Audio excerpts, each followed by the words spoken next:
মানুষ মূলত একা।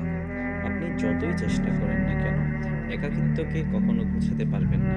জন্ম থেকে মৃত্যু পর্যন্ত মানুষ আসলে এক নিঃসঙ্গ মুসাফির। মাঝের এই যাত্রায় কেবল কিছু মানুষ প্রতিশ্রুতি দেয়, সঙ্গ দেওয়ার, পাশে থাকার, কিন্তু স্বার্থ ফুরালেই সবাই নেমে যায় আগের স্টেশনে। তারপর আপনি আবার একা হয়ে যান। কেউ কেউ এই একাকিত্বকে নিজের পছন্দ বানিয়ে নেয়, সব কোলাহল থেকে নিজেকে সরিয়ে নেয়, যেন নিঃসঙ্গতাই তার একমাত্র শান্তির ঠিকানা।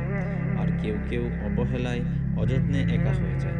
তারপর এক সময় চঞ্চলতা হারিয়ে শান্ত হয়ে যায়, একটি নিঃশব্দ থমথমে শান্তি, যা হয়তো আল্লাহ সুবহানাহু ওয়া তাআলার নীরব ইশারা, তুমি এখন আমার দিকে ফিরে আয়।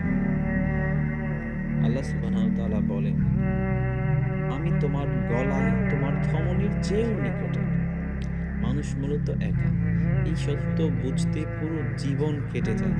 চলন্ত ট্রেন থেকে থেমে গেলে যেমন বুঝি গন্তব্যে পৌঁছে গেছি, তেমনি জীবন থেমে গেলে বোঝা যায় এই যাত্রা আসলেই একারই ছিল।